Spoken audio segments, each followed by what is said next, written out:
25학년도 6월 고2 전국연합학력평가 문제. 처음에 18번과 19번은 정답만 빠르게 체크하고 넘어가겠습니다. 먼저 목적을 찾는 건 거의 편집글로 시작이 되고요. 글의 중반부에 요청한다는 표현이 나옵니다. 바로 이런 거죠. 우리는 제안하고 싶다는 겁니다. 그러면 제안하는 내용이 무언가 그 다음 것만 잘 보면 되죠. 연장을, 당신 계약을 연장하겠다는 겁니다. 바로 다음 학년에 대한 계약 연장을 제공하고 싶다는 건 이 편지를 받는 사람이 교사나 강사일 확률이 큰 거죠. 여하튼 보기에 관련된 게 있는가 확인해 보니까 바로 계약 연장을 제안한다. 그렇죠. 스페인어 강사였던 모양입니다. 이런 세부사항 읽을 필요 없이 정답 2번 고르고 넘어가면 됩니다. 다음 문제 19번 같은 경우에 이러한 심경 변화 문제도 일반적으로는 앞의 내용과 뒤쪽의 심경이 정반대가 되기 때문에 한쪽만 봐도 정답 보이는 경우가 많습니다. 일단 아래쪽의 문장 보면 접속사 as부터 컴마까지 묶었을 때 저는 피터입니다. 지각동사겠죠. 목적어인 그녀가 목적격보로 잠자는 걸 지켜보았을 때 자, 일단 중요한 키워드는 평화롭게란 말입니다. 시간대는 그 밤이니까 어떤 밤이었나 보죠. 다시 한번 피터는 느꼈다는 거야. 마찬가지 앞에 나왔던 워치처럼 지각동사이기 때문에 목적으로 이 차분함의 물결이라고 하는 게 피터를 넘어서 밀려오는 걸 느꼈다는 거는 결정적으로 이제야 차분한 마음, 안도감이 생겼다는 거야. 이 말은 뭐야? 앞쪽에는 뭔가 그녀에 대한 안 좋은 게 있었고 그게 해결되자 이제 안도감 생겼다는 거죠. 이건 자랑스럽거나 전율이 느껴지거나 실망스럽거나 혼란스러운 게 아니라 누가 봐도 안도하는 상황인 거고 앞에는 뭔가를 걱정했던 상황인 거지. 정답은 간단하게 5번 체크하고 넘어가면 됩니다. 혹시나 불안한 사람은 첫 번째 문장만 봐도 되죠. 피터가 걸었다는 얘기지. 뭐 밖으로. 얼어붙는 아마 겨울밤 공기겠죠. 그리고 피터가 들어간 곳이 바로 어딘가인데 바로 밝게 빛나는 병원 로비란 말이야. 이건 과거 분사로 밝게 빛나는 이란 뜻입니다. light의 pp가 되겠죠. 중요한 건 컴마 뒤에 ing니까 안고서, 즉 자신의 3살짜리 딸을 피터의 두 팔에 안고 들어갔으니까 뭔가 위급한 상황인 거죠. 당연히 걱정할 수밖에 없는 상황이라는 걸 알 수 있습니다. 정답 확실하고요. 자, 이제 20번 문제부터 필자가 주장하는 거 조금 더 집중력 있게 보겠습니다. 사실상 필자의 주장이라고 하는 것도 이렇게 명령문이 나온다든가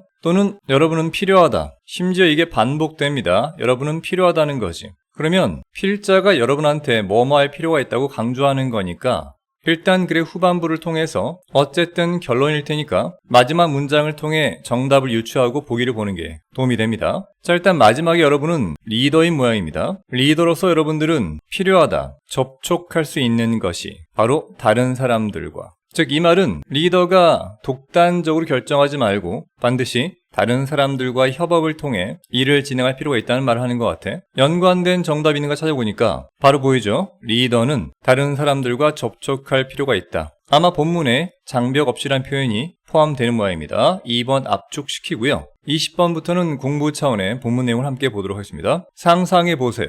여러분이 가지고 있다고 최고의 차를, 그것도 전 세계에서 말입니다. 그리고 여러분이 둔다고 그 최고의 차를, 이때 백이라고 하는 건 바로 티백을 말하겠죠. 그 안에 두는데 중요한 건 그 티백은 부정접두사 이미 있기 때문에 물이 스며들지 않는 티백이란 얘기야. 충격적이죠. 티백이 물이 스며들지 않으면 당연히 그것은 작동하지 않겠죠. 즉 효과가 없을 거란 얘기입니다. 안에 있는 최고의 차가 우러나올 수가 없으니까 말이죠.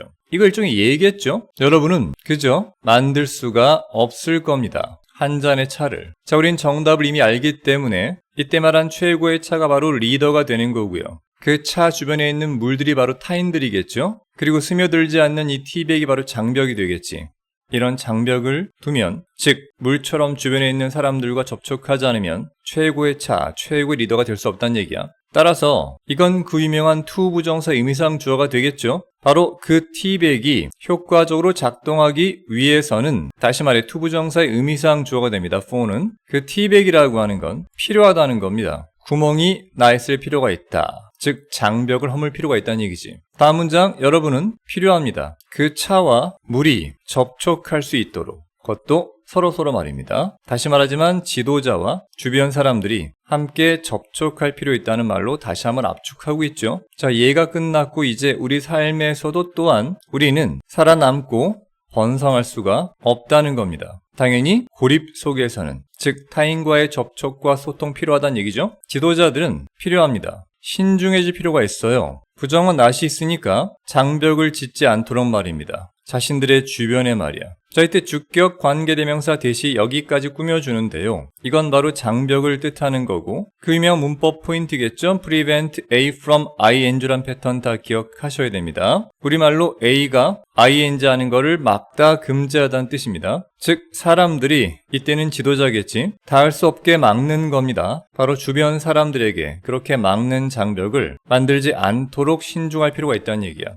그래서 지도자로서 여러분들은 다른 사람들과 접촉할 수 있어야 한다는 얘기죠. 앞에 언급됐던 차라고 하는 것은 원래 의도되었던 거죠. 물과 함께 섞이라고. 이와 유사하게 우리 모두도 사실은 디자인되었었다는 얘기입니다. 다른 사람들과 함께 섞여서 일하라고 말이죠. 자, 위드 병렬 구조입니다. 총 3번의 위드가 나오니까 첫 번째는 다른 사람들, 두 번째는 팀들, 마지막에는 넓게 볼 때 사회 전체를 말합니다. 항상 병렬의 마지막엔 and나 or 나온다. 기억하시고요.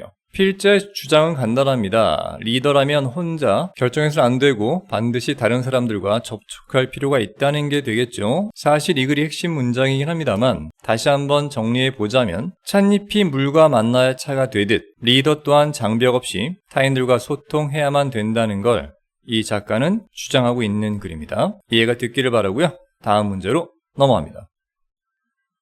21번 문제는 밑줄친 표현의 함축 의미를 추론하는 거죠. 보통 3점짜리고 빈칸 추론 문제와 유사합니다. 해당 표현 어딨나 봤더니 글의 후반부 쪽에 있죠. 먼저 보도록 하죠. 사실상 모든 사람은 가지고 있다는 거야. 지평선을. 자기 자신만의 지평선이 있다.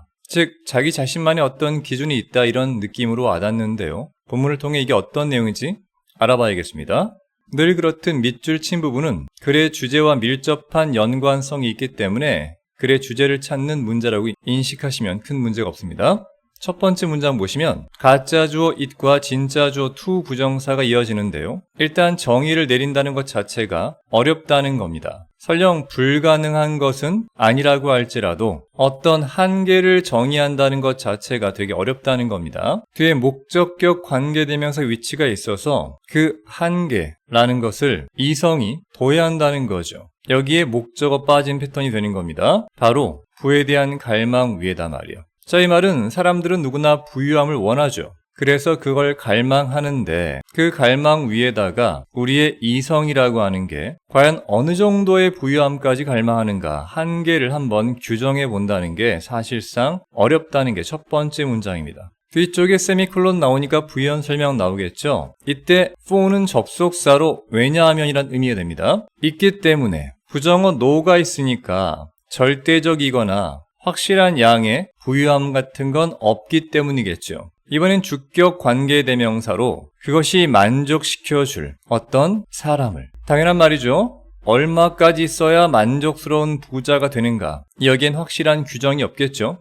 혹자는 1억만 있으면 풍족하겠다, 혹자는 100억으로도 부족하다 말할 수 있으니까. 즉 부유한 정도라고 하는 건 사실상 항상 상대적이죠. 즉 달리 말해 그저 뭐뭐할 만큼 많을 거란 얘기야. 계속 주어는 바로 그 양을 말합니다. 즉 그 양이 유지할 만큼, 비율을 무엇과 무엇 사이인가 봤더니 간접 의문문 2개 나오죠. 그가 원하는 것과 실제 그가 얻어가는 것, 그 사이의 비율을 말하는데, 예를 들어 어떤 사람이 자신의 몫을 200을 원하는데 실제 그가 원하는 건 100밖에 없다면 그가 느끼는 만족감이라고 하는 건 사실상 2분의 1 수준밖에 안 되는 거 아닙니까? 불만족스럽겠죠. 뒤쪽에 다시 한번 세미콜론 나와서 앞쪽과 똑같은 병렬 구조로 다시 한번 이유가 나옵니다. 뒤쪽에 동사 is가 있기 때문에 이때 to 부정사는 주어가 되겠지. 즉 한 사람의 행복을 측정한다는 것은 뒤에 보니까 오직 무엇에 의해서? 그렇지, 그가 얻는 것에 의해서. 실제 100을 얻고 있지 않습니까? 그리고 뒤에 보니까 또한 그가 얻을 거라고 예상하는 것에 의해서는 아니고, 즉 그는 실제 200을 얻을 거라 예상한단 말이지. 즉 기대가 아닌 현실만 가지고 행복감을 측정한다는 것은 동등 비교 형태로 뭐뭐만큼이나 의미가 없을 거란 얘기야. 바로 애쓰고 표현하는 것만큼 분수를 말이지. 어떤 분수냐면 그 분수는 같게 될 거야. 위쪽에 있는 분자는 같게 되겠지만 아래쪽에 있는 분모는 없는. 자, 이 말이 뭘 뜻할까요? 아래쪽에 있는 분모라고 하는 게 뭐겠어? 그렇지, 자신이 실제 원하는 값이지. 나는 200을 원한다고. 하지만 위쪽에 있는 분자, 이 분자만 가지고 측정을 하면 이게 많은지 적은지 알 수가 없는 거죠. 예를 들어 똑같은 100을 원한다고 해도 이 사람이 실제 원하는 게 50이었다면 자그마치 2배만큼의 행복감이 있는 거고, 이 사람이 100을 받는다고 해도 실제 원하는 게 200이었다면 이 사람의 행복감은 2분의 1로 줄어드는 게 되는 거죠. 이것처럼 저마다의 행복감에 대한 지평선이 다르다. 이게 정답인 것 같죠? 자, 일단 이 문장이 좀 복잡해 보였으니까 다시 한 번만 자세히 설명드리겠습니다. 문장의 주어는 우리를 만족시켜주는 부유함의 양입니다. 이건 항상 상대적이란 얘기예요. 달리 말하면 그 양은 비율을 유지시켜 줄 만큼 많은 양이란 얘기입니다. 즉, 그가 원하는 것과 실제 그가 얻는 것 사이의 비율이죠.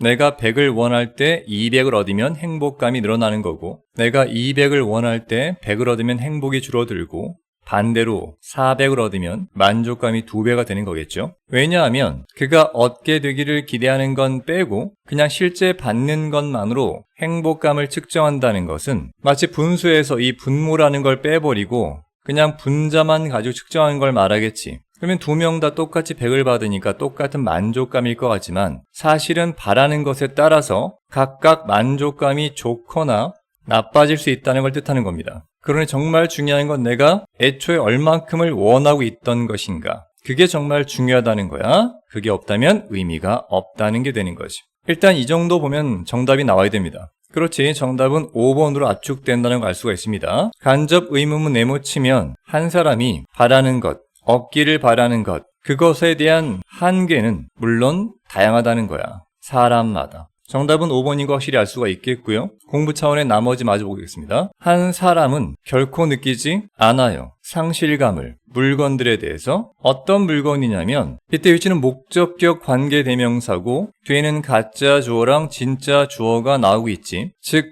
그에게는 결코 일어나지 않을 거란 얘기야. 뭐가? 요청하는 것이.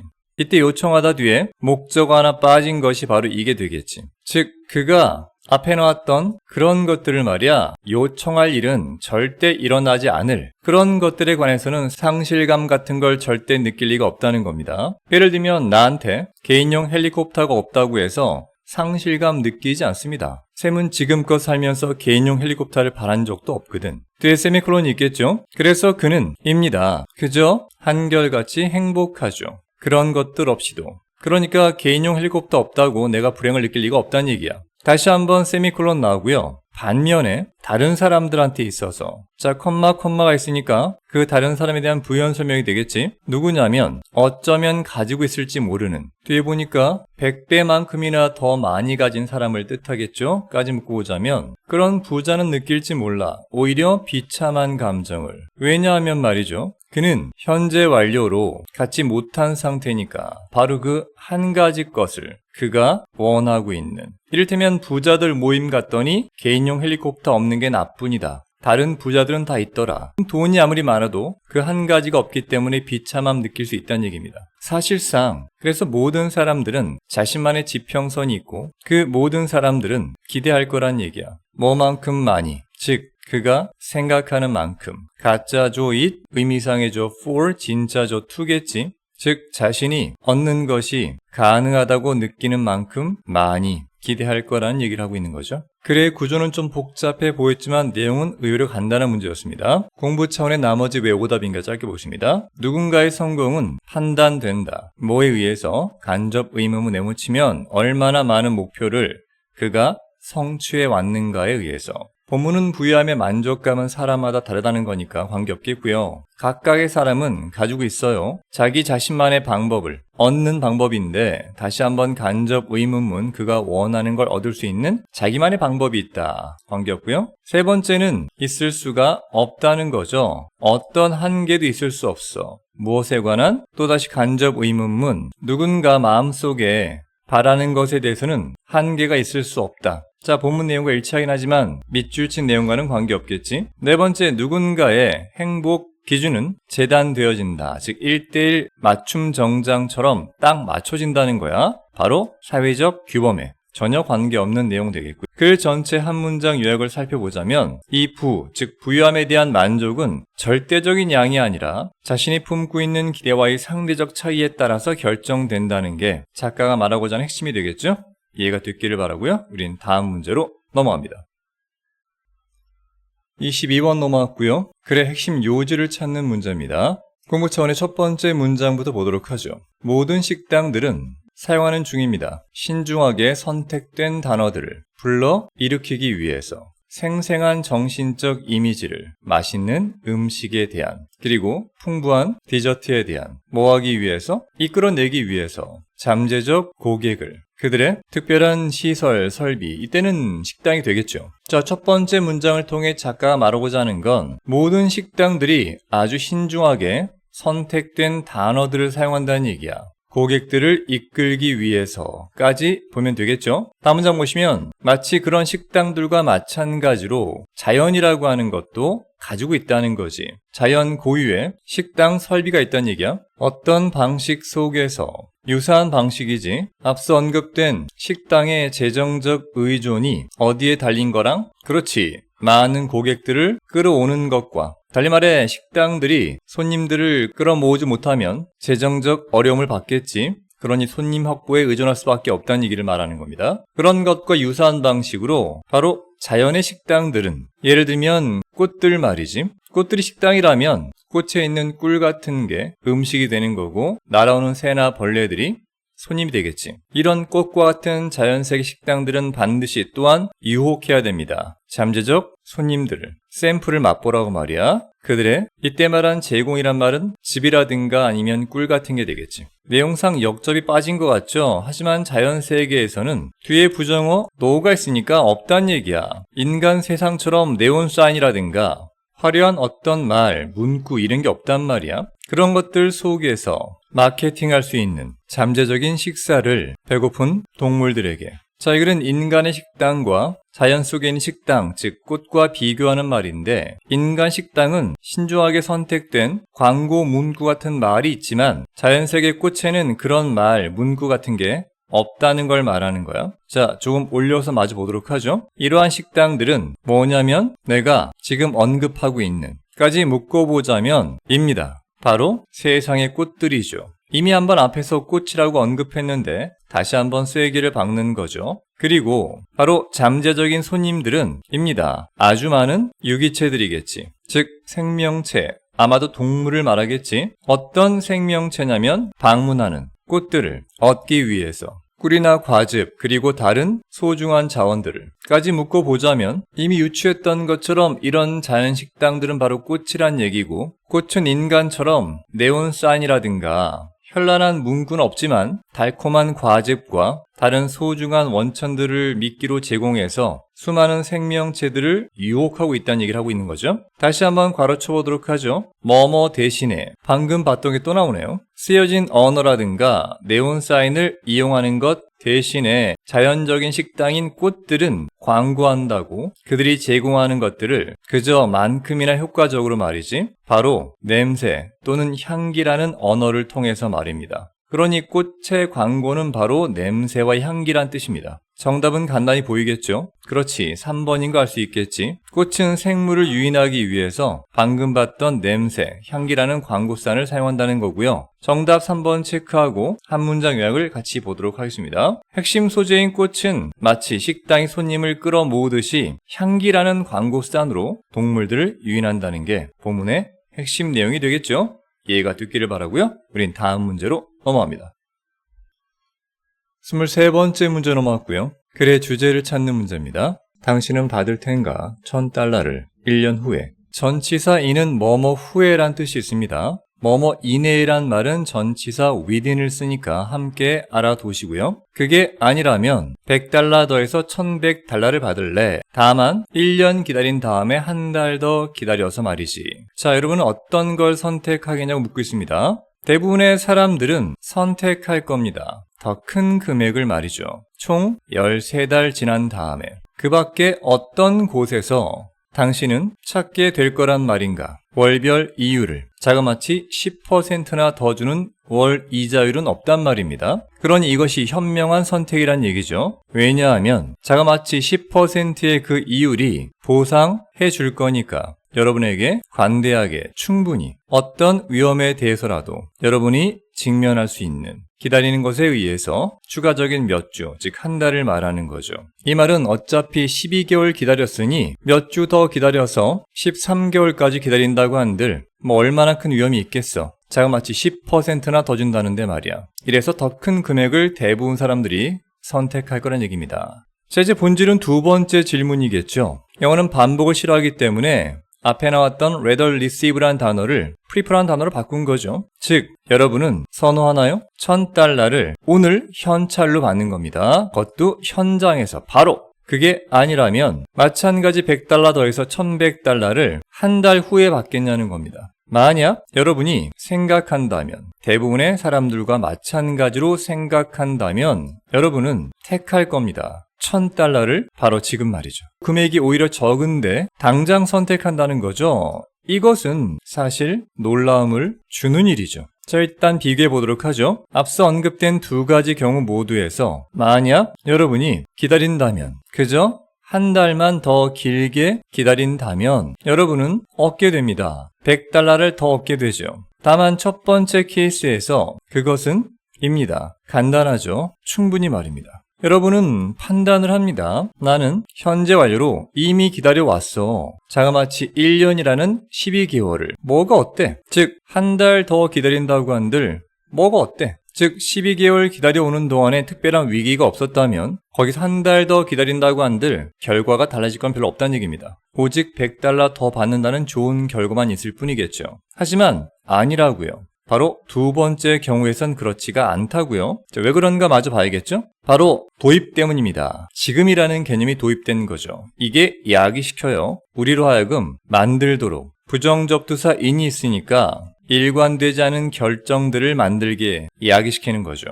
바로 지금이라는 말의 함정입니다. 지금 당장 현장에서 $1,000 받으면 내게 확실하죠. 하지만 한 달 후에 줄게라는 말은 그 기간 동안 기다리면서 어떤 변수가 끼어들어서 내가 받지 못하게 될 상황이 생길 수 있다는 그런 불안감이 느껴지겠지. 그래서 $100 손해보더라도 불확실한 미래보단 확실한 현장에서의 $1,000를 선택한다는 얘기야. 과학은 부르죠. 오형식입니다. 이러한 현상을 Hyperbolic Discounting 이라는 명칭으로 부른다는 얘기입니다. 이게 무슨 얘기인가? 바로 뒤에 나오죠. 그 유명한 더 플러스 비교급이 뒤에 이어지고 있죠. 뒤쪽에 and가 나오고 한 번 더 언급이 되고 있습니다. 즉, 항상 말하지만 더 플러스 비교급 뒤에는 주어 동사가 이어진다는 걸 염두하시고 문장을 보시면 됩니다. 전부 다 뒤에 주어 동사가 나오고 있죠. 첫 번째는 보상이라고 하는 게 더 가깝게 있을수록 우리의 감정적 이자율은 더 높게 올라간다는 거야.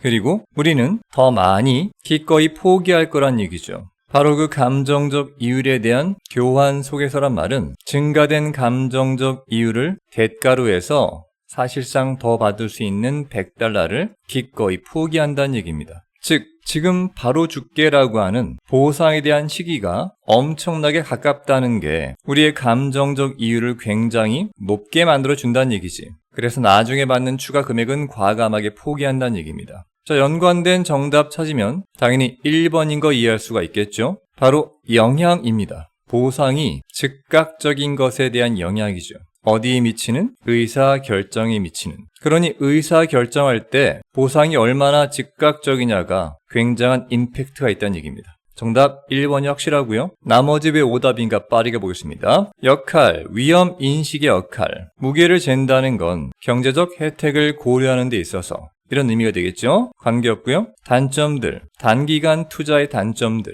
경제적 안정성을 위한 전혀 무관한 얘기고요. 연관성, between A and B 형태니까 첫 번째는 자금 관리와 미래 성공 사이의 연관성도 관계없고요. 필요성, 균형을 맞추는 거죠. 마찬가지 뒤에 A and B 형태니까 재정적 보상과 감정적 보상 사이에 균형을 맞춰야 될 필요성도 관계없습니다. 한 문장 요약 보도록 하죠. 사람은 말이죠. 보상 시기가 가까울수록 안타깝지만 판단력과 이성을 잃게 되고 오히려 더 작은 보상을 택하는 그런 경향이 있다는 게 본문의 핵심 내용이 되겠습니다. 이해가 됐길 바라고요. 우린 다음 문제로 넘어갑니다. 24번째 문제 넘어갔고요. 글의 제목으로 가장 적절한 걸 찾아보도록 하죠. 첫 번째 문장은 전치사 of 뒤에 명사가 온 패턴이겠지. 늘 말하지만 of 뒤에 추상 명사가 오면 곧 형용사가 된다고 했습니다. 즉 중심적으로 중요하다란 말은 매우 중요하다는 것이 뭐에 있어서?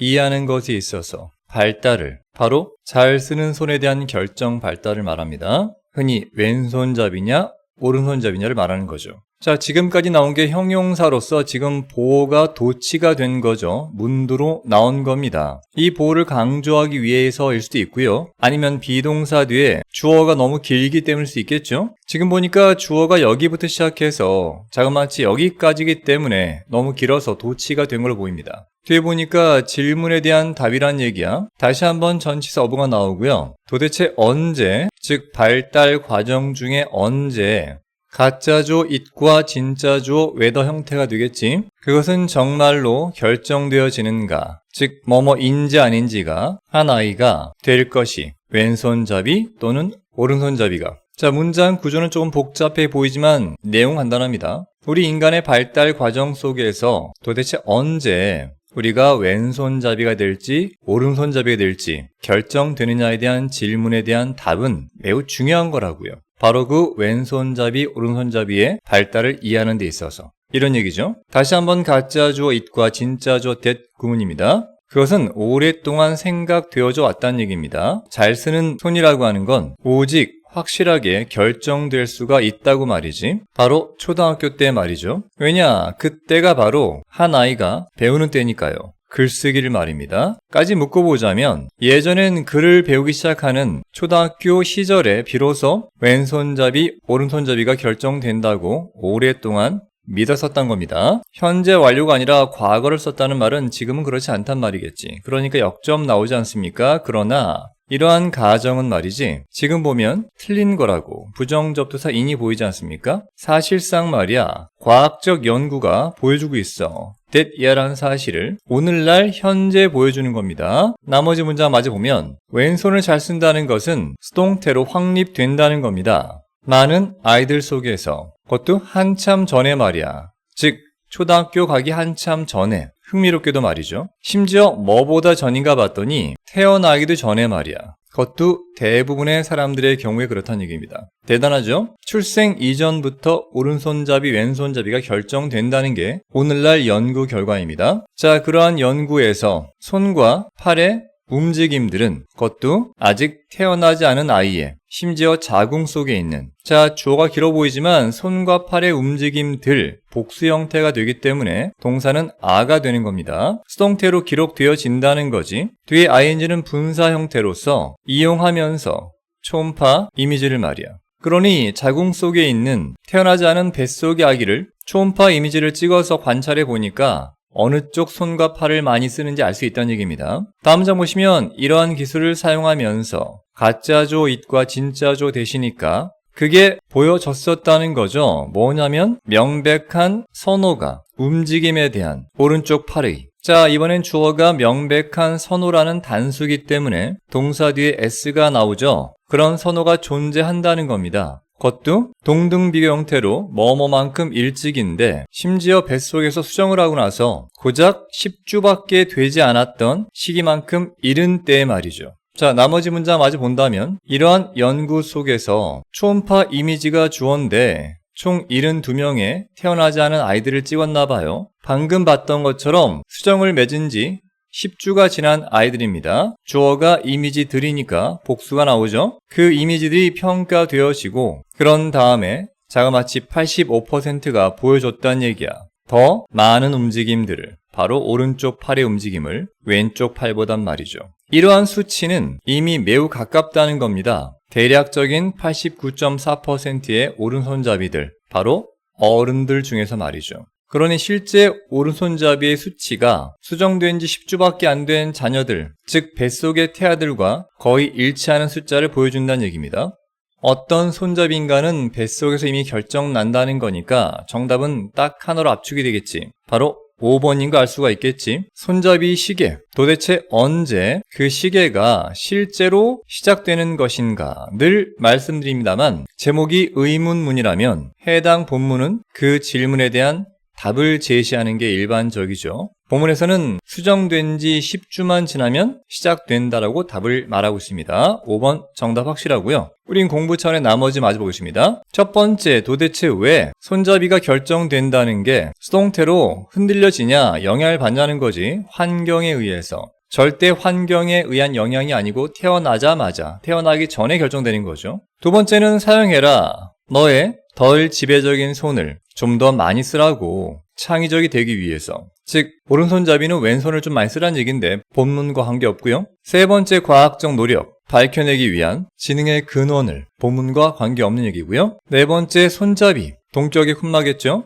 중요한 결정 요소라는 거야. 사회적 재능에 있어서. 그런 말도 1도 언급 없었죠? 자, 본문의 한 문장 요약 보겠습니다. 아이의 손잡이 방향은 사실상 초등학교 이전, 심지어 엄마 뱃속에 있는 태아 때부터 결정될 수 있다는 게 본문의 핵심적 내용이었습니다. 이해가 됐길 바라고요. 우린 다음 문제로 넘어갑니다.